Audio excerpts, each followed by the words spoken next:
All right. Hello, everyone, and welcome to Pastrami Nation, the meat of pop culture. I'm Kevin, and today I have a very, very cool guest with me. He's an actor. He's been in some really, really awesome movies. You might recognize him from things like Independence Day, Donnie Darko, SLC Punk, Go. He's here to talk about his new movie, Beast Mode, today. Welcome, Mr. James Duval. How you doing, Kevin? Thank you Hey, for having me. yeah, pretty good, How's man. Thank everybody you out there for, in how's everybody out in the internet world doing? yeah. Yeah, I think they're doing pretty well. I mean, 2020, you could do as well as you can, right? Yeah, it actually could be a lot worse, believe it or not. Oh yeah, it absolutely can be. Yeah, definitely.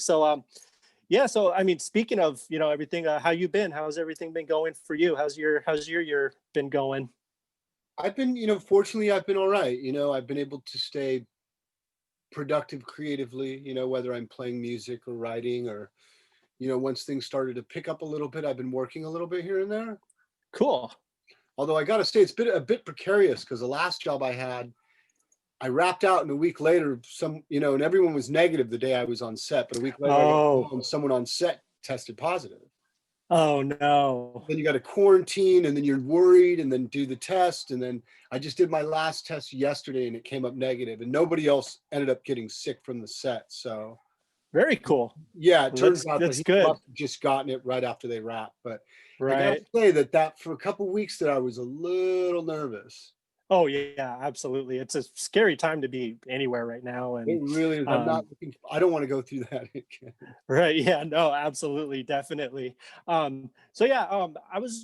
So let's talk about Beast Mode a little bit. That's your new movie coming out pretty soon. I had the opportunity to watch it, and it's crazy in like the best way possible. Like I Oh, that's absolutely so loved cool. it. I'm glad to hear that you liked it. I haven't had a chance to see it yet. Yeah, it's great in all the best ways. It's just insanely cool. I'm I really really fond liked of it. everybody I got to work with on that movie. There's a lot of great actors in that movie. Oh, yeah. I mean, the cast is stacked. There's so many great, classic actors in it, and yeah, just a I bunch got to of say, great like, that's people. one of the main reasons I do movie. Like, I still act, just so I can work with all Mhm. my favorite actors. Really, to be quite honest, um, Nice. everyone from C. Thomas Howell to James Hong and Kelly Yeah. Brinkley and Leslie Easterbrook, all the way to Dax Shepard and Oh um, yeah. I didn't have scenes with him, but Ray Wise, who I'm very fond of, and I actually had the pleasure of working with him on another project. And I have to say, well, Ray is easily one of my favorite people too, as Oh well. yeah. He seems like an amazing guy, and you brought up James Hong, like that to me. Like when I Another saw him in the amazing, yeah, movie, yeah, and man. C. Thomas Howell, another, like, every single name, that we just uh, went off with. To me, that's all part of my formative years. I grew up with these guys, Yeah, from Outsiders to Blade absolutely. Runner. Yeah, definitely. Yeah, All he's yeah, just all the way through Balls of Fury. I mean, James Hong is the man. oh, he is like Big Trouble Little China, Oh, just like all these incredible roles. He's just got me down amazing in on this everything. world, Mr. Button. Yeah, I got two kids, so they're on the Kung Fu Panda and things like that, and he's a big voice in there too. So every time I hear his voice, like I He's a know legend. Yeah, exactly who that guy he's is. a legend. Yeah, he's awesome. So how did you get involved with Beast Mode? How did you get on board with it? It was a very fortunate happenstance meeting for me, actually. It was through mutual friends of actually Spain Willingham. Oh, cool. And they were looking for an actor, and my friend Tyler Jackson, who's one of the associate producers on the film, said I might know a guy, and called me up and told me about it and introduced us. And I read the script and I loved it, and they were kind enough to give me a shot at playing, Huckle, Huckle, yeah. Michael, couple guys, um, and I think, if anything else, it's like the moment we met, we shared the same enthusiasm for this genre of film, and the actors that Mhm. we were just talking about, and really the joy of being able to make something like this with actors of that caliber. Like, we can only hope that, like you said, I'm glad you liked it, and I'm glad you saw it, because that's really Yeah. the hope at the end of the day, is that people see it, and if they do see it, hopefully they like it. Yeah, I definitely think they will. It's a little I crazy, yeah, it's a little crazy. It's a little crazy, and I like the, you got to play like essentially two different characters in this movie, Yeah, that was a which lot must of have fun. been, yeah, I was gonna say, like, was that just a really cool experience? Like, you got to, you know, come every day and kind of be one character, and then the next day be the next character, and so on and so It, forth. What was that like? it really was. It was a lot of fun. We shot the Michael stuff, most of the Michael stuff first, and then there Oh, were a cool. few things we had to shoot Huckle with as well, but then we shot the Huckle stuff afterwards mainly. And I have to say, well, that's not true. I guess we were shooting it back and forth, but it never really got confusing, except if I tried to go back and think Right. about it. Right. But it was, yeah, it was actually a joy. In a lot of ways, spoiler alert, I kind of think of the dead Huckle as the third character. Right. Right. So that was my homage to James Oh Hahn yeah. and my Weekend at Bernie's. I played Yeah, that and the best that's Weekend at Bernie's for James. and that's awesome, and that's exactly what I was thinking throughout like a lot of the movies. It was just like it felt like a really kind of twisted version of Weekend at Bernie's. Yeah, and I remember I Which, saw that in the theater 3 times when it came out. I was a oh big man, fan of that movie. So ridiculously funny to me. yeah, it's great. It's so dark and twisted, but so funny. And I It don't think I really realized is. how dark it is till you get older, and you're like, oh man, like Yeah, the like guy's dead. I had a dark sense of humor as a kid. I guess I'm not too bad not so bad off as I thought. Right. I think when you lose your sense of humor, you're in trouble. Right. Exactly. So actually, let's so yeah, you play Huckle in this movie and Michael. Can you tell us a little bit about the plot of the movie and how the the story works a little bit, things like that? Well, it's sort of a day in the life of I wouldn't say a washed up movie star, but a movie star who's kind of like hit his peak and maybe going down a little bit.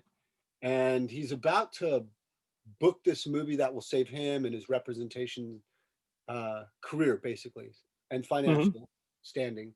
And something happens that kind of puts a wrench in that whole thing. And so, in the desperation, the representation seeks out a way to. I'm trying to give you the lowdown without spoiling. Right. Oh, Um, absolutely. but it from the moment he makes a big mistake, let's say, that is integral to the making of this movie, to Huckle's life and the future of their financial standing and their professional careers. And so he decides to put into play a plan to replace this actor Yeah. some Yeah. way and somehow. And madness ensues. Yes, absolutely. Dark That's the madness perfect way to put it. ensues. Yeah, and in a lot of cool ways, yeah, as outrageously comedic as it is, it really does. I think it has a message, about the corruption, not just of movies, but of fame in general. And I think Yeah. it's a nice statement. And we live in the day and age of social media where everybody's become movie stars in their own right, influencers now, and how that can kind of corrupt people. Fame. Yeah, absolutely. Ray Wise, his character said it the best. He has that quote in there. Celebrity is a mask. Fattens the ego, eats the soul. To Games one day of you wake up, monster.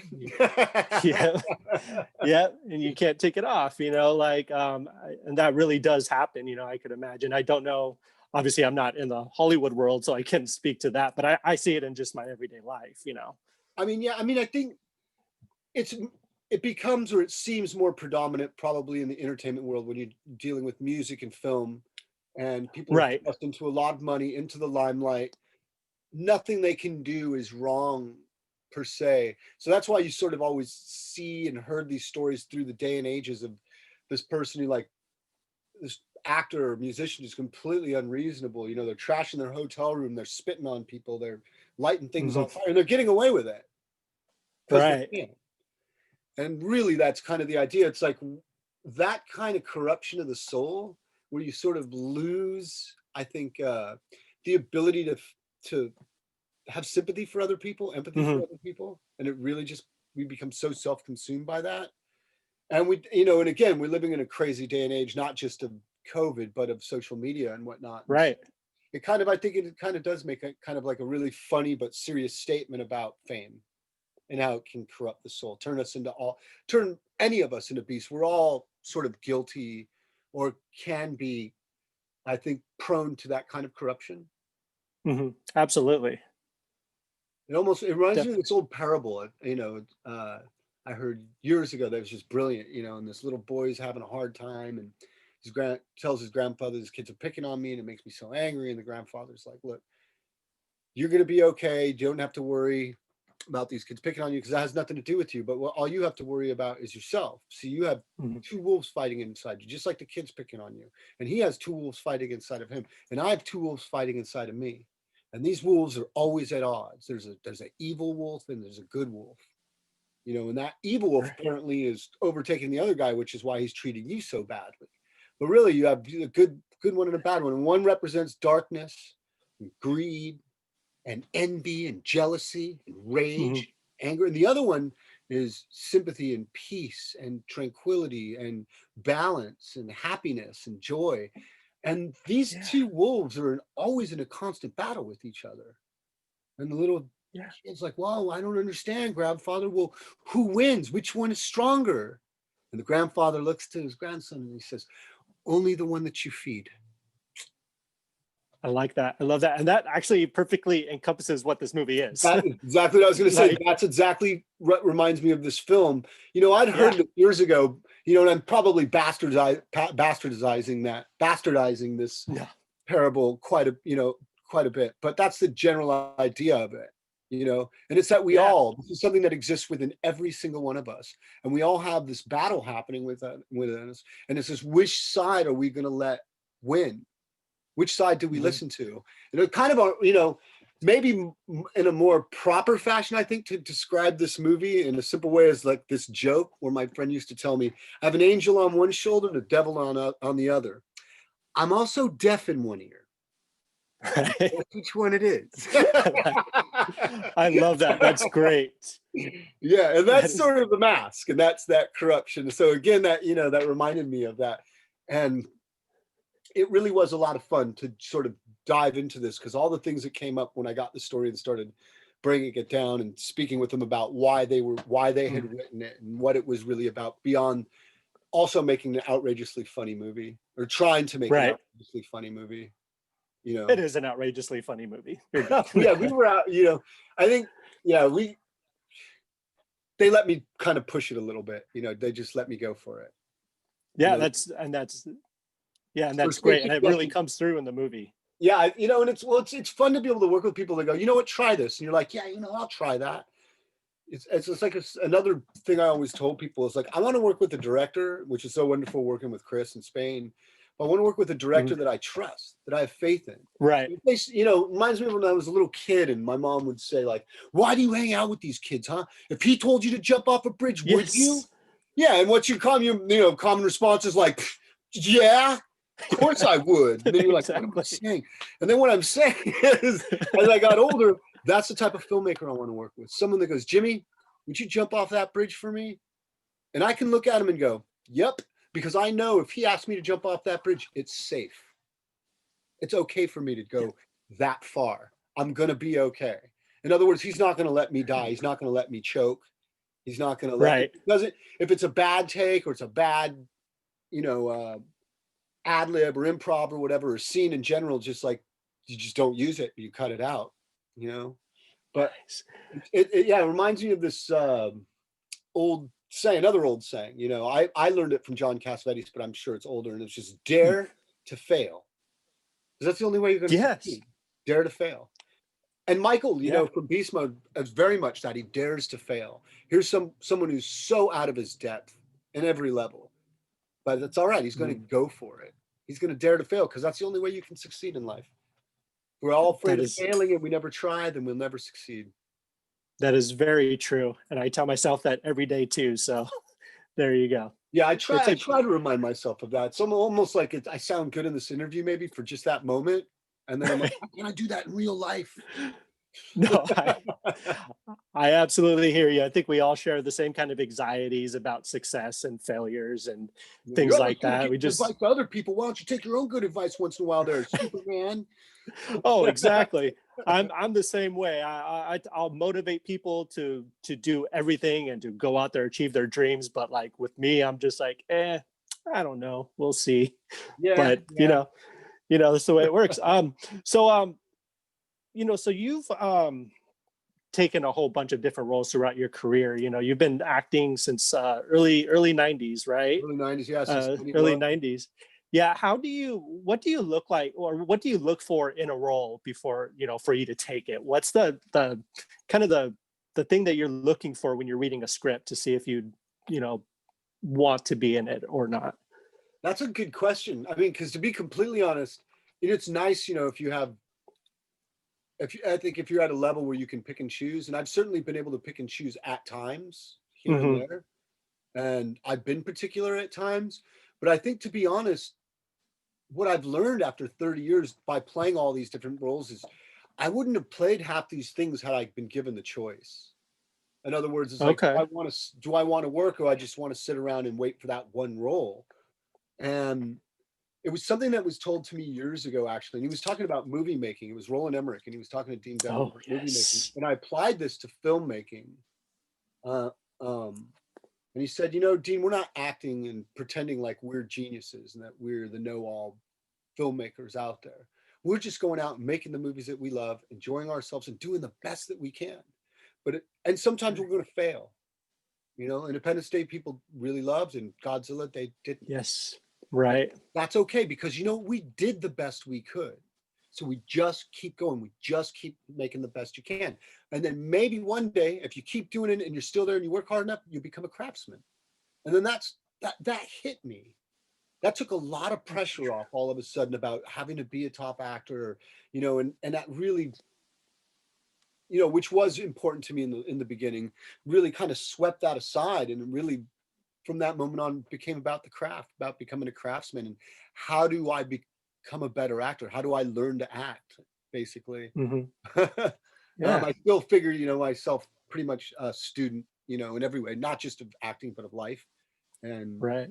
there's always something to learn, and I'm always growing and always getting, discovering or obtaining a new tool would be nice too, but a new Right. tool to put in my bag of tricks. 'Cause I like to think of it, the more tools you have, the easier it is to build this house. And since your script is kind of the blueprint, and as a film crew and actors and director and everyone together, we're all building this so-called house together, figurative house, Right. then it'd be important that I show up on the grounds, or to work with as many tools as I can, to provide the best work that I can. And the more tools I have, the more I can do. And so I learned that over time, challenging myself, you know, was really, really important. Doing things that I was afraid of, doing things that I didn't think that was important at times. Mhm. And it certainly allowed me to become a little bit more picky in the future, but challenging myself, like I'm going to try to do a romantic comedy. I'm going to try to do a musical. I'm going to try to do, you I think I hadn't done really horror really until Donnie Darko or May, I don't think. Donnie Darko, Right. Yeah. you before that was like a lot of just really trippy little indie movies. Yeah. I And was gonna. yeah, no, and I enjoyed it, but I needed to stretch my wings, and for me to grow, I just needed to try to do other things. I needed to try, and I needed to fail and fall on my face, or do things I thought I couldn't do and succeed, which I think Mhm. I've done a few times too. And that's I think I really couldn't ask for more. Like, brings me full circle to, so when I show up on something, or I get a script like Beast Mode, playing 2 roles or 3 roles wouldn't at all seem challenging for me in the least. It's Right. actually something I've been looking forward to doing, to, oh, give me more. Let's challenge myself. I remember when I did Independence Day, which was still in the beginning of my career, I was shooting a week on that and then flying back to LA to shoot a week on Gregor Wow. Rocky's Nowhere, and then fly to Utah Right. for a week and film Independence Day, and fly back and finish Nowhere, Wow. and then finish Independence Day. So yeah, so I was actually shooting 2 movies at one time. And it wasn't the challenge that I thought it was, other than, it's nice to get sleep and rest once in a while. Right. But and I did at night, but when I was switching over films, so I would shoot all night and then get on a plane and come back and then show up to set. So I didn't really get much sleep a couple of times. But I'm certainly not complaining. It was, in the end, it was worth it. And that's sort of the first time I learned, it wasn't as difficult as I thought. When I show up to an independent set, when I'm playing like this sort of disillusioned Los Angeles kid with Mm. earrings, and my part here, and kind of like hipster of the 90s, or wannabe hipster of the 90s. And then I go to some massive studio film where I'm this trailer park kid on a $70 million movie at the time, Yeah. with this completely different cast of actors and crew, and completely different sensibility in filmmakers as well, all across the board. There was no mistaking what set I was on and what character I was playing. So making the adjustment was, it almost, I didn't have to make the effort. It was done for me just by the mere fact that I was stepping into a completely different environment. Right. Yeah, definitely. And I was gonna, speaking of Independence Day, that was like your first like major like blockbuster, That was my big first budget movie. film. Yeah, Was yeah. that a little bit just out of curiosity, was that a little bit like nerve-wracking for you It particularly? was I at the mean, time. Yeah, it was at the time because it was my first experience on a big set. It was my first experience with these massive actors that I'd grown up with, that I loved, that I, Randy Quaid and yeah, but it was mind blowing, to be quite honest. And now that I think about it, I yeah. still, which I feel lucky to have, still feel a bit of that excitement left over. There's still that residual effect when I really think about it. Judd Hirsch and Jeff Goldblum and Robert Loggia and James Rebhorn, and Yeah. I mean, there was, and that's that, and I'm skipping over, the more obvious, Right. Brent Spiner and Will Smith and Yeah. Bill Pullman and Margaret Oof. Collins and Vivica Fox, and I mean, it goes on, and Harvey Firestein, and I mean, this said Harry Connick Jr. Yeah. There's so many incredible actors on that movie that, for me, it was definitely a highlight of my life. It was almost those things like I don't have, if I never make another movie again. Yeah, no, I can imagine. I mean, I still remember when that movie came out, it was like the biggest thing ever. Like it was everywhere, and it was insane. And It really was. And, and it was also interesting because on stylistically wise, like every movie you do, and every, not just budget wise, but stylistically, every director has a different process for filming, just like other actors and producers and DPs, and everyone has their own process. So it's really kind of is interesting coming from the world of Gregor Araki and independent film, where at that time, besides doing theater, which also worked very much the same way, you didn't really do a lot of improvising or ad-libbing. You did it as it was right. written. And Greg is very, Gregor Araki himself is very particular about his script. So believe it or not, brushing the hands through the hair and taking a puff and blowing it out and that's all written in scripts, all of it. Wow.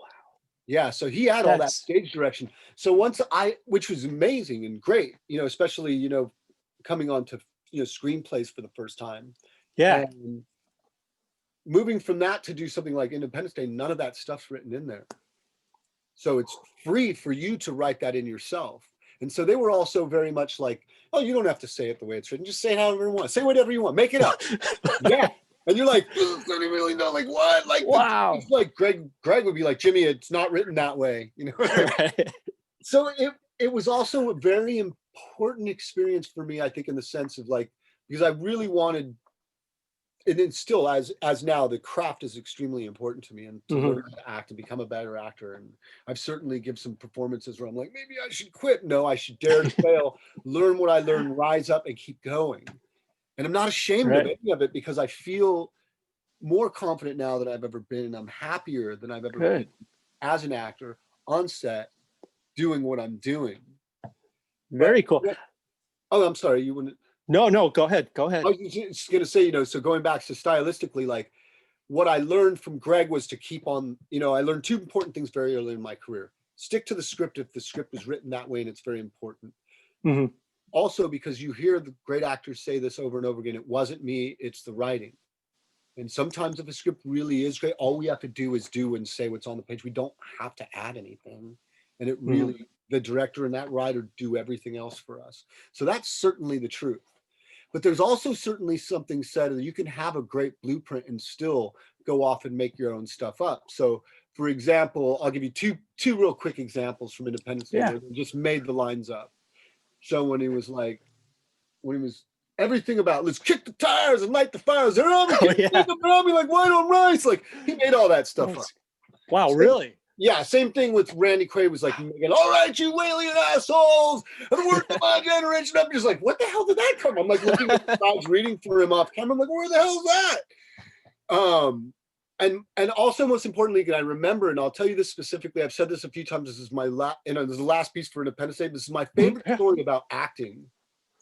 And I've been telling it since the beginning of my career. I remember Dean Devlin and Roland Emmerich calling me over and goes, you said you want to learn about acting. You've been asking Randy and everybody about acting advice. So come here, we want to show you good acting. Like, this is what acting is. And they show me the sides, and on the sides is just Will Smith, and they're just going to drop him from a crane, and he walks over to the ship. Yeah. There's the alien out. That's all that's written. There's no dialogue. So like, watch this, Jimmy. So they drop him. He gets up, starts walking over. Oh, look at you, ship all banged up. Oh, got a barbecue today. Oh, he made all that up. Wow. Walks over to the ship. It's like, oh, and what's with that smell? Welcome to Earth. He made all that up. That's crazy. None of that is in the script. None of it's written. That's insane. Yes. I mean, that's in those two movies, at those two instances, from a really small movie to a really large movie, I learned two very important things about acting that were the exact opposite. And I think thus begun my journey of, learning more about it, really become fascinated and having a great time with it. One, stick to exactly what the blueprint is. And the other one, the exact opposite. Let it go and be in the moment and feel free to do what comes to mind. Yeah. Well, which one do you prefer? Well, what's funny is I was afraid of the improv-ing, and it took me, I'll be honest, it took me a couple of years to learn it. Now I enjoy it very much. I can make stuff up or I can keep it on the script. I can do either one, and I'm as comfortable doing both, which I have to say, very it's cool. taken me years. So yeah, it's, and I did have like I said, I had a particular favorite, but now I'm happy that I've gotten to the point where I'm comfortable with both so much that you want me to make stuff up? Let's make stuff up. You want me to stick to script? Let's stick to script. I can do them both. Yeah. And that's like the more tools in the bag of tricks. That's very cool, man. So I just had a couple more questions for you, if you don't mind me asking, just about a couple of your older roles. I had a cup of coffee before this, so I hope I'm like. Oh no, you're totally cool. You're helping me with my anxiety and everything, so we're doing great awesome. here. I'm working. I believe it or not, I just took my dog to the dog park, and then I worked out for an hour. Nice. A quick meal. Yeah, so I did all this right before, and then I'm like, I better drink a coffee. So I'm like, you ready? No, I'm like, diarrhea of the mouth. No, man, it's great. I really appreciate it. No, it's awesome. So I love that shirt. I really love that shirt. It's amazing. I saw you with it on earlier. Remember, ladies and gentlemen, it's not me. It's society. I love that. So this, I'd like to just talk about Donnie Darko a little bit, because I'm a huge Donnie Darko fan. And yes, like that is incredible right there. Is that, it was actually from the movie, and I'm just curious, was that fit for you specifically? Or was that just kind of a thing that they kind of just pulled in? And no, well, it's interesting. The suit I actually got fitted for. Shoulders, cool. Waist, everything. So the fact that it's kind of baggy is really interesting to me. Like almost came off like a rabbit with a bat who's had fur but was a bag of bones almost. Right. Oh yeah, it looked incredible. Skeleton underneath, perhaps, without the meat and the right. the meat and then the mask itself, which when I first read the script and then when I got the part, it just said 6 foot bunny, so I assumed Harvey. James Cagney. Sorry about that. Please forgive me, Jimmy. No. Please forgive me, Jimmy Stewart. I am so sorry.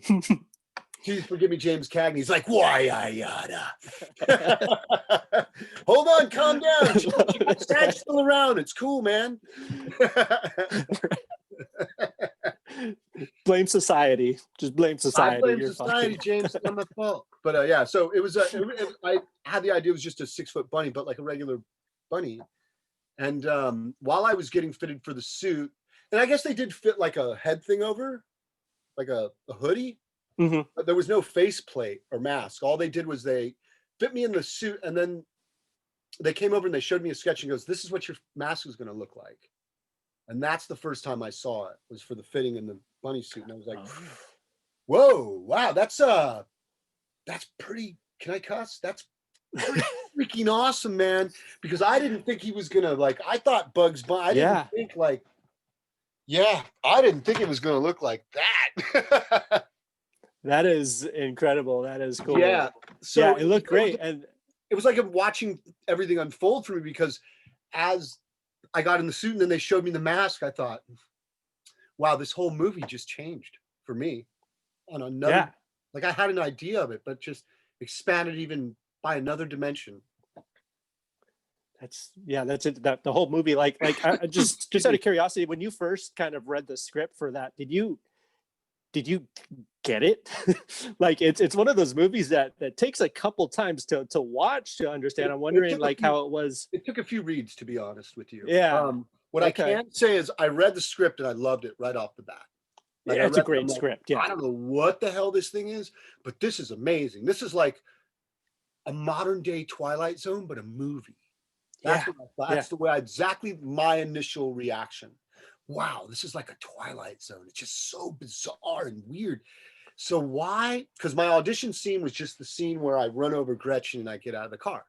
And Right. he's Frank, just the regular guy, just his Donnie's sister's boyfriend. That's who he is. Right. It took me 5 reads to understand that. Oh yeah. Why is he there? Who is he? What's going on? And then you start to put it together. You're like, I didn't figure out right away that he was Donnie's sister's boyfriend, but I figured out that he was a kid and that he wasn't this Right. supernatural creature or whatever sort of. And I never thought he was a supernatural creature. I thought he was this, like, my other initial opinion of it wasn't even that he was evil. I thought of him as like his guardian angel. Absolutely. Yeah. Guardian dark angel. That's the way I thought of it.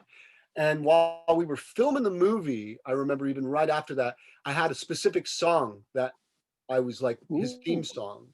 And it's a song by the Pixies called Mr. Greaves. Oh yes. Yeah. You can Love the cry, you can Pixies. mope, but can you swing from a good rope? So good. No, I believe. Brum, brum, brum, and Mr. Greaves. And that was him. I'm like, that's me. That's perfect. I'm playing Mr. Greaves. That is awesome. And all of that. So, you know, whenever you play a part, that's part of your homework, is like, who are you playing? What are they about? So that was like the song and the soundtrack of my head. So it was amazing that when later on, when Rich came back with In Excess and Tears for Fears and Joy Division and The Church, I grew up. That's everything. I was in high school. I had bought the cassette of Head Over Heels. That was my formative years. Dude, yeah, I love Tears for Fears. They're one of my favorite bands. Yeah, and I saw them live way back in the 80s. Dude, they're amazing. And that cover for that movie too of Mad World, Gary Jules covers was just brings it to a whole other level. He does amazing. And you know who does an amazing version of that version is Kurt Smith and his daughter from Really Years do an acoustic version of Mad World, but Gary Jules version. That is, I need to check that out. On your arm stand up. You can find it on YouTube. Yeah, That's everybody awesome. Check it out. It's a great homage to Tears for Fears. Doing Gary Jules homage to them, homaging Gary Jules. It's so good. It's really something out of this world. And nice. Piano, that's awesome. Him and his daughter on the guitar, and they're singing together. Mm-hmm. Yeah, and I love, in the movie, the way they used Head Over Hills. It's just like at the school bus and the way the camera's moving, and just everything.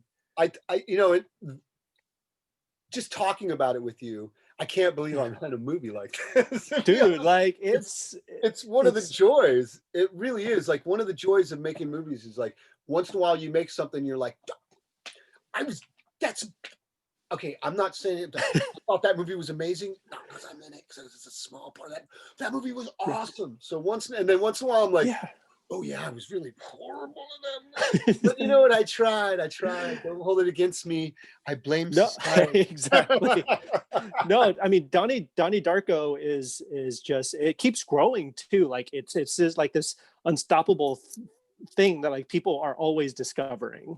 Like it's still I hope so, because it was really kind of a bummer.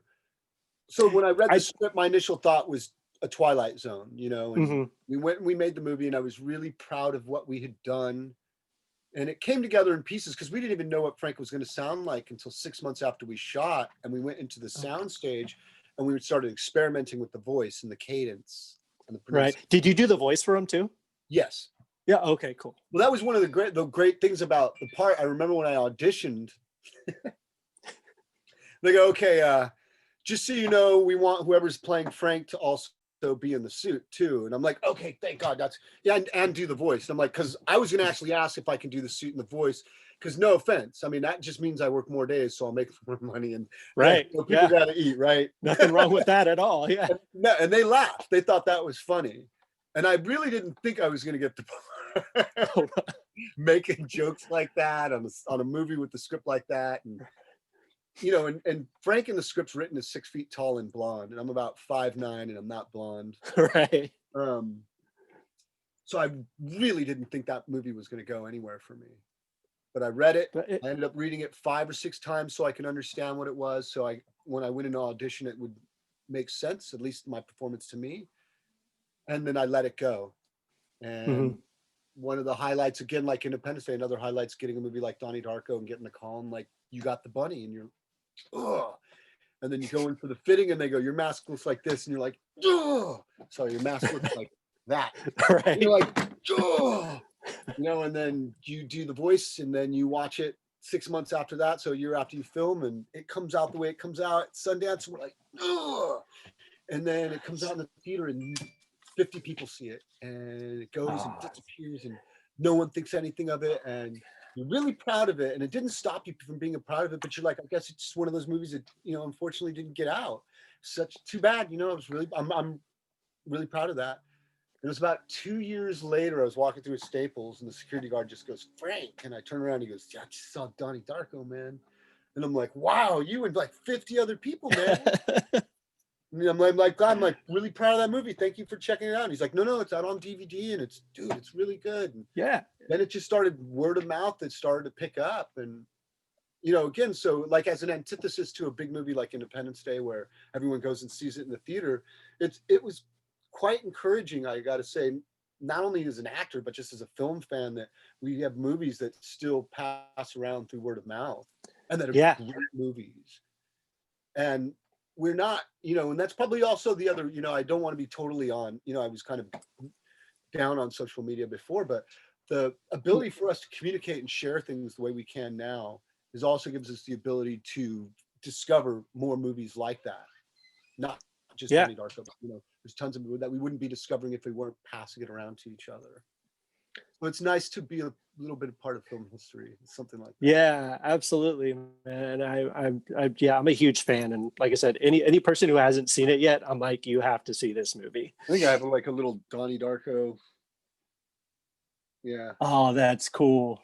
Got my little guys. Like some people like, oh, his ears fell off, but I got a Donnie Darko rubber ducky, and like, yeah, people made like a Frank the Bunny out of a teddy bear, and it's really sweet. That like, is. People do some really sweet things. So I've been touched by it, and I keep as much as I can over the years. And then my favorite band, the Jazz Butcher behind him, which has nothing to do with any of it, even they're just a really cool hip band that no one's ever heard of. That's what are they called again? The Jazz Butcher. The Jazz Butcher. I might have to check them out for sure. Yeah, he used to play. Well, I should say rather, after Bauhaus broke up, half of Bauhaus played in his band for a minute before Love and Rock. Oh, cool. Yeah, and they're all from the same town in Northampton together. Nice. I'll definitely check them out. Yeah, not quite the same as Bauhaus or, you know, 11 Rockets, but, you know, definitely like indie rock. It's one of my favorite bands. With a little very cool. Gentlemanly flavor thrown in for good measure. Nice. Yeah, I'll definitely check them out. They sound great. One more thing I have to ask you about. Anything. So earlier I said Go was one of my favorite movies of all time. And it truly is top 5 movies for me. It was by the very first DVD I ever owned, you know, when DVDs were coming out. And and it's truly like that movie hit me at like the perfect time. I was like 19, just getting, you know, starting school and had this, I worked at a movie theater, and it just felt right to me at the time when I saw it. And it's just an amazing movie. You just tell me just a little bit about, you know, doing that. Cause you were in, you know, you were mostly in Vegas throughout that movie. We shot a little bit in LA, and we shot a few of the exteriors, believe it or not, in downtown LA. Oh, okay. The rest of the exteriors and the interiors were shot except for one hotel room in Vegas. So like the car chase scene where you guys are driving through Vegas and stuff, was that in Vegas or was that? The car chase scene is in Vegas, but the alleyway where we get stuck and we get right. alley, that's in downtown Los Angeles. Oh, cool. Very cool. Yeah, I love the scenes with you and like you guys were eating all that shrimp and I was so afraid. I'm not gonna lie. I'll tell you something. I was so afraid because of the script talking about shrimp being loaded with iodine. I didn't eat shrimp all night. So they got little pieces of chicken and little pieces of cheese, and then they put orange food coloring on it, cut it like little shrimp, and I just like nice. Because I was afraid of getting iodine poisoning like in Vegas. I'm like, that is fun. I don't want that. Like, no, not while I'm filming. That is funny. You guys had this great chemistry together when you guys were there. Did you guys know each other before you guys started filming or anything? Or is this kind of like you guys were all just kind of... we all met on that movie, but we all just kind of clicked. Yeah. You know, I know that I met Desmond, the British guy. I met Desmond, Simon, yeah. Yeah, Simon, at the wardrobe fitting. And from the time we met at the wardrobe fitting, we literally just started hanging out. Nice. That's awesome. And yeah, that movie, thank you guys for making it. I just got to say, like, I'm a huge fan. It's really like, thank John August for writing it and Doug for directing it. Oh, John August. Yeah. That script and, Lyman, and the soundtrack is incredible too. Like it's everything about that movie is perfect. So yeah. It was really a joy. I mean, at that time I got into Go because I told, you were asking about how do I pick scripts and roles before. And so believe it or not, the way I got Donnie Darko, the way I got Go, the way I got Gone in 60 Seconds, some of these movies, like I said, find me something with Nicolas Cage. So they found Gone in 60 Seconds. I got it. And I said, fine, I love swingers. I want to work with Doug Lyman. They got me on audition for Go. I got it. Nice. Donnie Darko is a little bit more interesting in the sense of like, I got involved in Donnie Darko because I just saw Rushmore. Okay. I really want to work with Jason Schwartzman. Jason Schwartzman is freaking phenomenal. And I worked with his mom, Talia Shire, played my mom in a movie called River Made Drowning with Michael Imperioli from The Sopranos and Richard Chamberlain. And so I'd already worked with her. And that's awesome. I'd never met him, but I was like enamored after Rushmore. Loved him. I still love him. Oh, he's incredible. Yeah. Yeah, he's fantastic. Yeah. And so I'm like, I want to get me a movie with Jason Schwartzman. Donnie Darko was it. And then I auditioned for the part and I got Donnie Darko and he dropped out. Oh. Because he was cast as Donnie Darko. Right. And then they cast Jake. And I remember I knew Jake from October Skies, which was phenomenal. Oh yeah, October Skies is amazing. Yeah, I love that movie. I remember I actually auditioned for it, but I was a little too old. Oh wow. Yeah, I'm 10 years older than Jake. Especially back then, I would have been like 10 years older. It was like, I think he was like 16 or 17 when he did that, and I was like 26, right? Something like that. But I remember I knew it because of that, and when I watched it, all I knew was like, wow, these kids and these actors and this director and this movie's fantastic, and I used to want to be an astronomer and shoot rockets and write stuff, So when I got it, I was like, oh, cool, they got this. Like, he'll be a good Donnie Darko. I'm sure he'll be fine. Yeah. Like he was a great actor, like a great dramatic actor in that movie. We do the first scene in the golf course.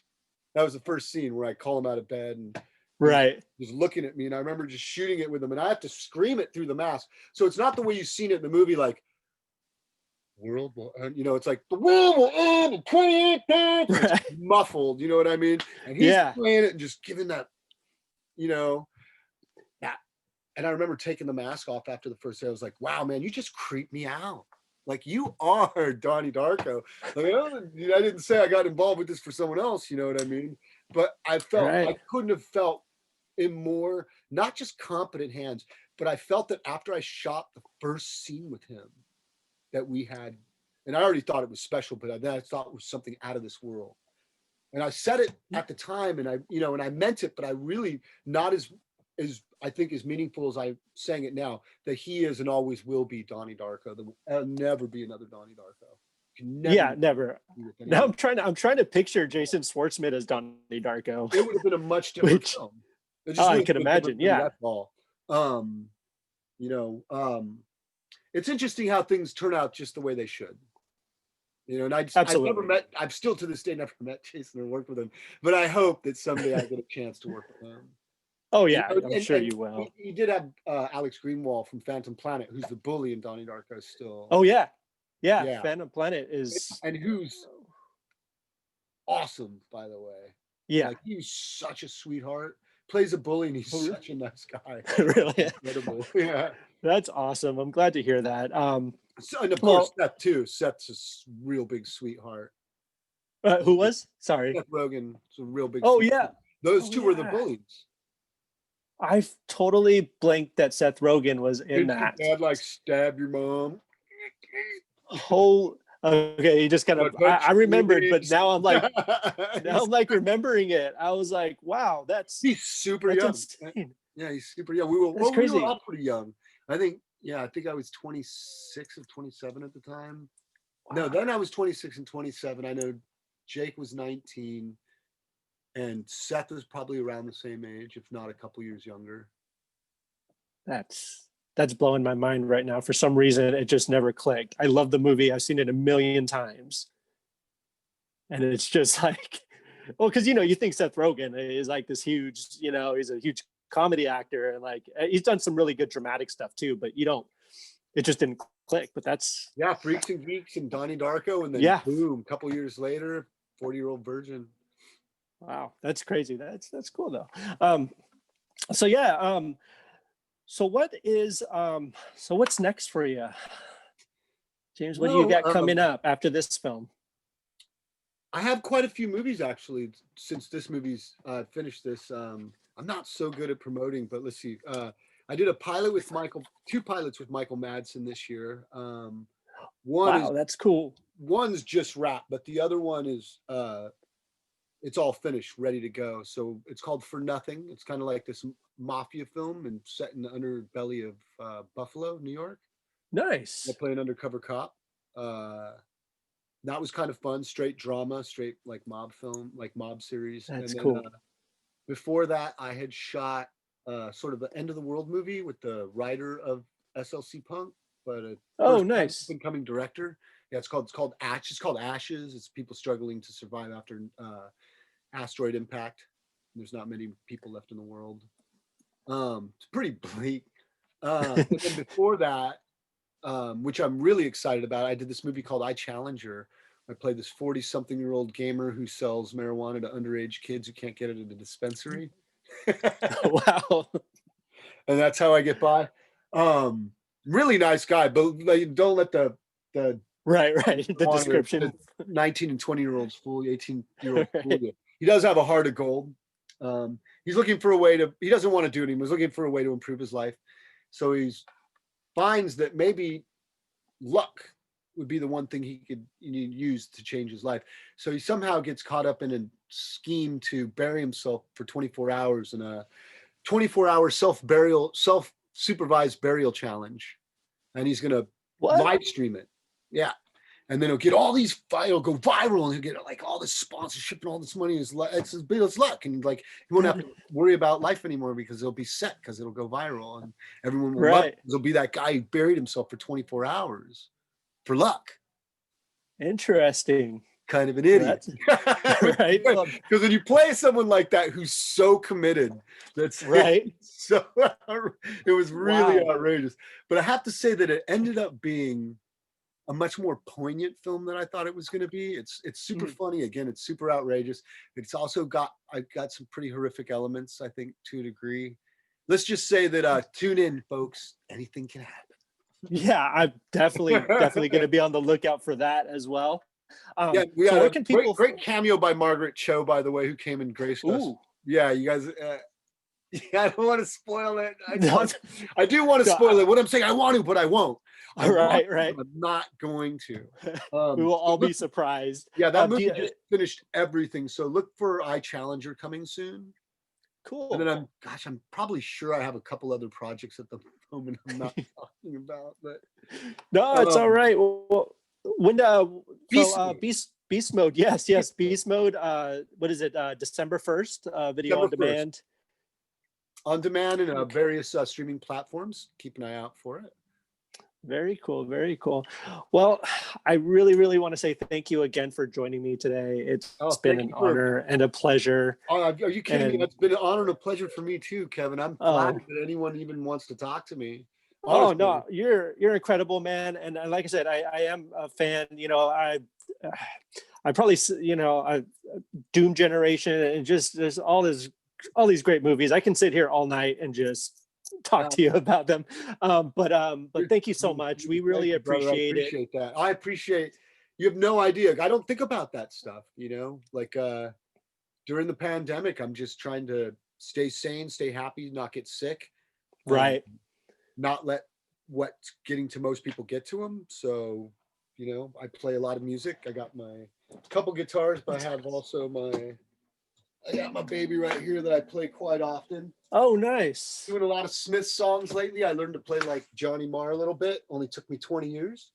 That's, So well, that's cool. I constantly play the Smith song guitar, among other things, but I can't shake it. Been listening to No, it for 30 years. Been trying to play it for 20. Finally getting there. yeah, no, Thanks that's to this awesome. And it's pandemic. yeah, it's a way to kind of stay sane and stay busy during this Mhm. time. And I'm glad people are finding that. By the way, where can people find you on social media, things like that? I have an Instagram. It's just real James Duval, and same with my Okay. Twitter, real James Duval. I had a Okay. Facebook, but I don't really use it at all. Like I'm never on there, Yeah. so it would just be like it. It's just pointless to even. Yeah, I don't use it. The Facebook I haven't really used since 2013. But social All media right. for social media for Instagram, I've been on there, gosh, since 2010, maybe 2011, before Facebook had it even. Oh, wow. I've been on Instagram forever. Nice. I love the idea that it's pictures. Oh, yeah. It's great. It's great. Now I And mean now videos too and Instagram live, but yeah, I dig Instagram. So yeah, if anyone's interested, and I promise that I'll be more interactive. I'm not so good at it. I have to be honest. I'm a bit shy, and then I get mhm. caught up in like just living, to be honest. Like sometimes I want to post something. I'm like, it just takes too long. I'm too busy living life. I got another Smith song to play. But Right. I do eventually get back, folks. Just be patient with me on Instagram, and I Very promise to cool. post more updates. I actually have a photo I can't wait to share soon with Nathan Bexton from Nowhere and from Go. We just recently Oh, worked very together on a cool. project. Yeah, hopefully that gets picked Nice. up and turned into a television show, and then I'll have more to say about that as well. Well, But very cool. Well, I hope, when those things come out, feel free to come on back. We'd love to have you back. We could talk about those. And oh, I'd love that. Well, I've got your contact info, Kevin, and I'll stay in touch because we've got quite a few projects on the cusp and on the horizon. for sure. That sounds awesome. Yeah, we'd love to have you back and talk to you, pick your brain even more. And I'd love that. it's been a real pleasure. Well, thank you so much. And to everyone watching, as always, check out pastramination.com for the latest news, reviews, interviews, and all that fun stuff. Signing off for today. I'm Kevin. And James, thank you again for joining us. I truly Thank you, appreciate Kevin, and it. thank you, everybody. Have a great one and stay safe out there.